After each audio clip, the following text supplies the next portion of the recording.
Good morning. Welcome back to the Red Mic. Happy Thursday. Happy Juneteenth. These Red Mic messages are leadership and life lessons I picked up mainly from 25 years as a public servant, 16 years as a youth football coach and scouting volunteer, and 10 years as a mediocre athlete with far more heart than actual physical ability.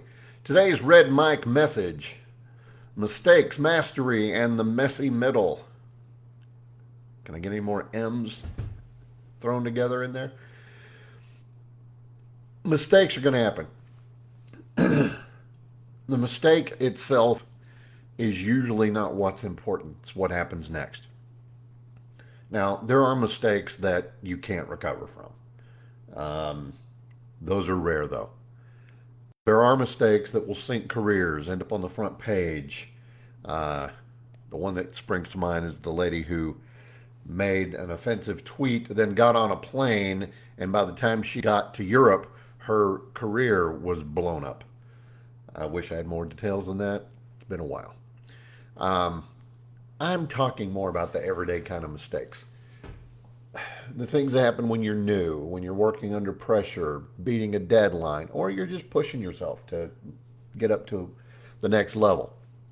But truth of the matter is, if you're not making mistakes, you're probably not growing. And it doesn't matter where you are, whether it's athletics, whether it's the workplace, personal life, doesn't matter. If you are a leader or if you are working for someone, and who doesn't,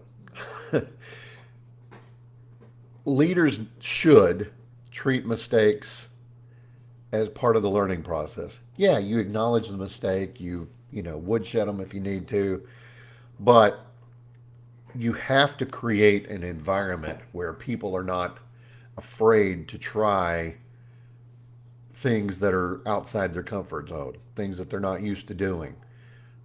If you create an environment where everybody has to ask permission for everything, even stuff that they've you know done countless times, what's the point? I mean, it's micromanaging at its best, right? Mistakes need to be considered part of the learning process. If you create a culture where mistakes are just a stepping stone, the level of improvement, the level of growth, it's just going to shoot up. You see engagement go up, creativity comes out. People take initiative because they know they're not going to be punished or belittled because they were reaching higher. I always used to tell my kids it's not the mistake that matters, it's what happens next. If you miss a block, you drop a pass, next play, don't do that. You know, shake it off, move on. And most of the time, they did. You know, I always loved players who learned from their mistakes and either didn't make those same mistakes again, or if they did make them again, they made them in a completely different way. Um, get back in the game, keep competing. You can have that same sort of mindset set at work. It doesn't have to be, a complicated formal process, but your team needs to know that they can reset and move on. Whether, you call them in for a, quick one-on-one or a group huddle or, just a simple pat on the back, say, keep going, we'll figure this out.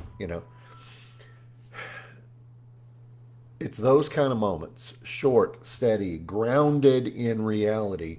It gives people the permission to take a breath and keep moving forward. There's a few more things you can do. Build overcoming mistakes into your team's philosophy. Make it part of how you operate, not just something you say when things go sideways or get all pear shaped. Praise effort, not just results. If somebody takes a swing for the fences and they miss, but it was the right swing to take, pat them on the back. Tell them, hey, good effort, good try. We'll get it next time. It gives them the message that you value initiative and judgment, not just safe wins. Third, detailed feedback. I'm not a big fan of annual performance reviews because my attitude is you need to continually be giving performance reviews. Your team, if your team member walks into a performance review and they are surprised or shocked by what they hear, then you've not done a good job of maintaining expectations, letting them know what you think, what you want them to accomplish. And it's okay along the way to let them know, hey, and I messed up too. Again, yesterday I talked about integrity. Don't be afraid to live up to your own mistakes. Show your team that it's okay to admit when you got something wrong because A, you know that that's the fastest path to getting it fixed, but also it shows them that, hey, he's not putting himself up there like he's, the guru on the mountain who always has the right answers. Everybody makes mistakes. If you don't acknowledge them, how are you going to get them fixed? And it doesn't matter. Again, on the field, in the office, in life, if people know that it's safe to try, they're going to keep growing. And when they grow, when they improve, your team grows and improves. Don't build a team that's afraid to drop the ball. Build a team that knows how to pick it up and keep running. And that's today's Red Mike message. I hope you found it interesting. I hope you found it helpful. I hope you're able to use some of this in your real life. Before I close, though, I mentioned at the top that it's Juneteenth. Juneteenth, national holiday, but I'm a native Texan. It was our holiday first. It's a good day to remember Juneteenth for what it is. Yes, it's a reminder of the pain and the heartache and the complete lack of humanity that slavery represented. But it can also be a day of pride, of perseverance, and the power of finally being seen. Because Juneteenth, that was the day that, even though the Emancipation Proclamation had happened months and months and months before, it was when the news finally came to Texas. And those former slaves realized, oh, hey, time to move on. So wherever you are today, take a breath, tip your hat to the people who waited too long to hear what they should have known. Think about the people in your life who might still be waiting to be seen or heard or valued. Progress is important, and